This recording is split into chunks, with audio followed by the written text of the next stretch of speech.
go into our second talk, the result of sin: fear, shame, and the masks we wear. As soon as Adam and Eve sinned, they ran and hid because they were afraid.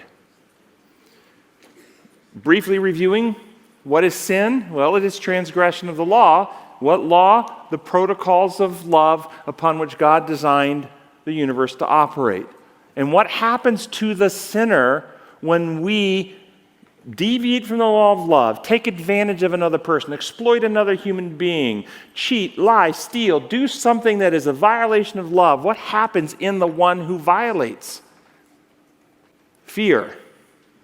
Fear of rejection, fear of punishment, fear of abandonment, fear of being assaulted, fear of being injured, with subsequent acts to protect self, to hide self. Let's get some fig leaves and cover our nakedness. Lying, blaming, externalizing. It wasn't me, it was the woman you gave me. Seeking to avoid those we've wronged, or anyone who knows about the wrong we've done, or to destroy those who know, because those who live in darkness don't want to come into the light. They don't want the truth to come in because we're living in guilt, we're living in shame, we're afraid no one can love us if they know what we've done.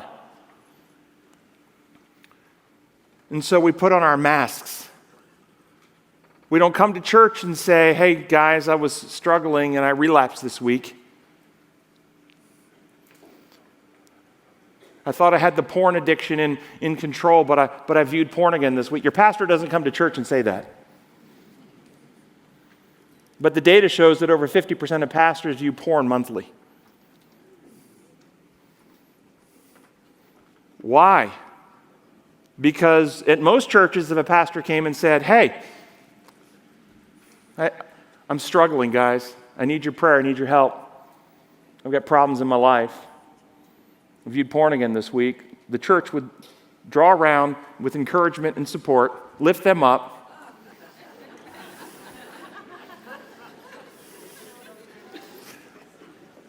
Or do they hide and wear their social masks because they fear what's likely to happen?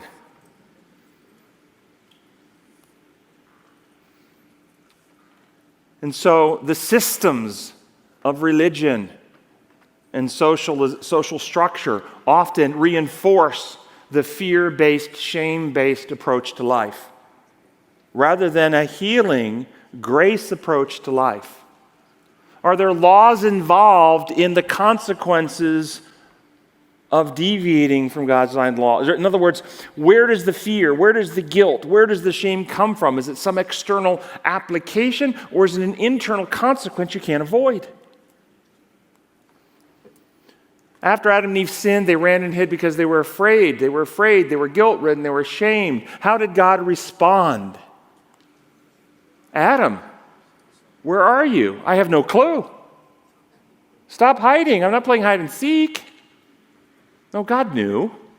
This was not something out of God's awareness. He didn't say, "Where are you?" because I don't know. He was showing grace. "Hey, Adam, I don't want to startle you. I don't want to frighten you." And notice this question to Adam. Because Adam said, "Hey, I ran and hid because I was afraid because I was naked." And God responds with, "Who told you you were naked? Where did you get that information? Where did you come to that perspective? When did you come to feel exposed?" In other words, and think about what the options to that question are. "Well, I heard it on CNN." No, the options are very limited at this point. And so the implication in the question is, Adam, did you hear me say that? Or you didn't hear it from me? I'm not the one condemning you, Adam. I'm not the one pointing out faults. I'm not the one criticizing. That's your own conscience. That's what's happened because you've transgressed my design law. You've damaged yourself. You've introduced a new element of fear, of guilt, of shame. That's not coming from me, Adam. And what did Adam do to try to deal with it? We know that the only solution for Adam was God. And so did Adam instantly run to God for help? No, he ran and hid from God and tried to fix the problem himself with his fig leaf garments and so forth. How well did that work? And how many of us today still sew the fig leaf garments of various kinds, whether social, whether religious, some mechanism to hide us from God, covering us with various garments or applications of various liquids and so forth to make sure when the Father looks at us, he can't see us? Was God his enemy? No. God was not his enemy in Eden, and God is not our enemy today. Adam had only one place to go for healing and salvation, and that was to God. We have only one place to go for healing and salvation, and that is to God. And it is the devil's distortion and the consequence of sin that cause us to misperceive God and believe the fear and the shame and the internal guilt that we get. No one could love me if they knew me. And therefore, we put on our masks. And that can include our religious masks. So I got baptized in the right way, I go to church on the right day, I eat the right foods, I dress in the right clothes, and I do all the right things. And if I do that, then these garments will cover me. And when I present them to the Lord, I will be covered in those garments, and the Lord will say, acceptable. But what we're really doing is we're still afraid of him, because if he really knew me, he wouldn't love me. And it's all based on the lie that was believed in Eden. What is needed to fix this condition? Truth. Truth on all layers. Truth about the actual problem. What's the problem that needs fixing? Truth about God and who he is. Truth about God's design laws. And the application of love. The application of truth and love. I don't know if any of you have read Philip Yancey's book, What's So Amazing About Grace? But there's a story in here I'm going to share with you that I think illustrates this quite powerfully. It's on page 49. A young girl grows up in the cherry orchard just above Traverse City, Michigan. Her parents, a bit old-fashioned, tend to overreact to her nose ring, the music she listens to, the length of her skirts. They ground her a few times and she seethes inside. "I hate you," she screams at her father when he knocks on the door of her room after an argument. And that night, she acts on a plan she has mentally rehearsed scores of times. She runs away. She has visited Detroit only once before on a bus trip with her church group to watch a Tigers play. Because newspapers in Traverse City report in lurid detail the gangs, the drugs, the violence in downtown Detroit, she concludes that is probably the last place her parents will ever look for her. California maybe, Florida, but not Detroit. Her second day there, she meets a man who drives the biggest car she's ever seen. He offers her a ride, buys her lunch, arranges a place for her to stay. He gives her some pills that makes her feel better than she's ever felt before. She was right all along, she decides. Her parents were keeping her from all the fun. The good life continues for a month, 2 months, a year. The man with the big car, she calls him boss, teaches her a few things that men like. Since she's underage, men pay a premium for her. She lives in a penthouse and orders room service whenever she wants. Occasionally she thinks of the folks back home, but their lives seem so boring and provincial that she can hardly believe she grew up in that place. She has a brief scare when she sees her picture printed on the back of a milk carton and the headlines reading, "Have you seen this child?" But by now, she has blonde hair. And with all the makeup and body-piercing jewelry she wears, nobody would mistake her for a child. Besides, most of her friends are runaways, and nobody squeals in Detroit. After a year, the first sallow signs of illness appear. And it amazes her how fast the boss turns mean. These days we can't mess around, he growls, and before she knows it, she's out on the street without a penny to her name. She still turns a couple of tricks a night, but they don't pay much, and all the money goes to support her habit. When winter blows in, she finds herself sleeping on metal grates outside big department stores. Sleeping is the wrong word. A teenage girl at night in downtown Detroit can never relax her guard. Dark bands circle her eyes. Her cough worsens. One night, as she lies awake listening for footsteps, all of a sudden everything about her life looks different. She no longer feels like a woman of the world. She feels like a little girl, lost in a cold and frightening city.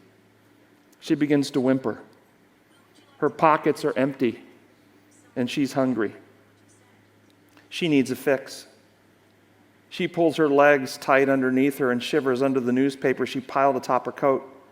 Something jolts a synapse of memory, and a single image fills her mind of May in Traverse City when a million cherry trees bloom at once and her golden retriever dashing through the rows and rows of blossomy trees in chase of a tennis ball.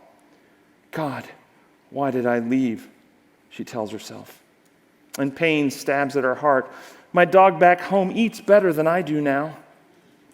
She's sobbing, and she knows in a flash that more than anything else in the world, she wants to go home. 3 straight phone calls, 3 straight connections with the answering machine. She hangs up without leaving a message after the first 2, but the third time she says, Dad, Mom, it's me. I was wondering about maybe coming home.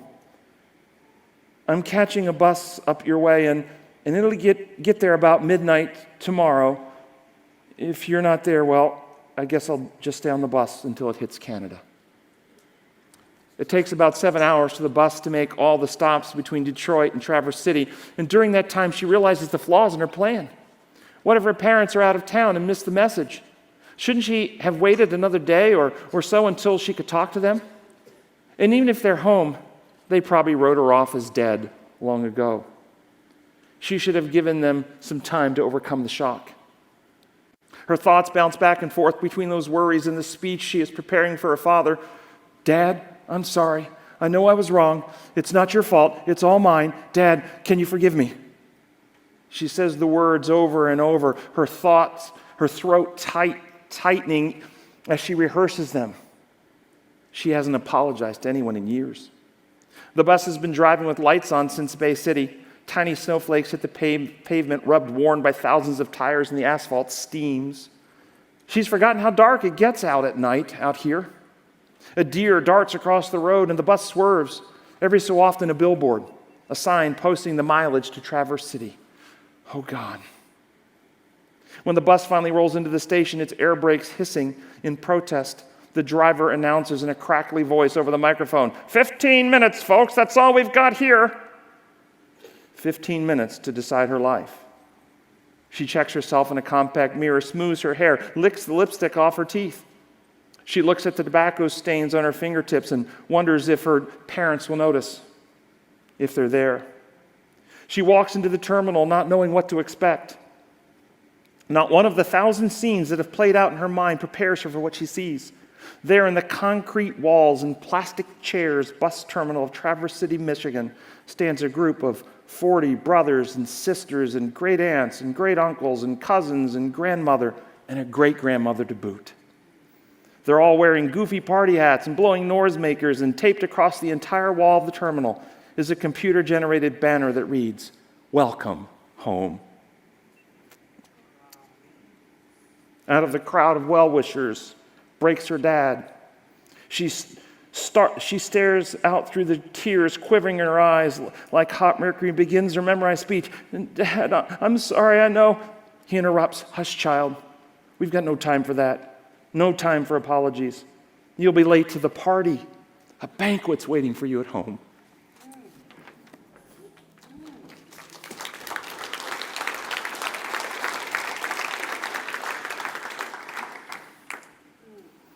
It's not just cognitive, knowing the facts.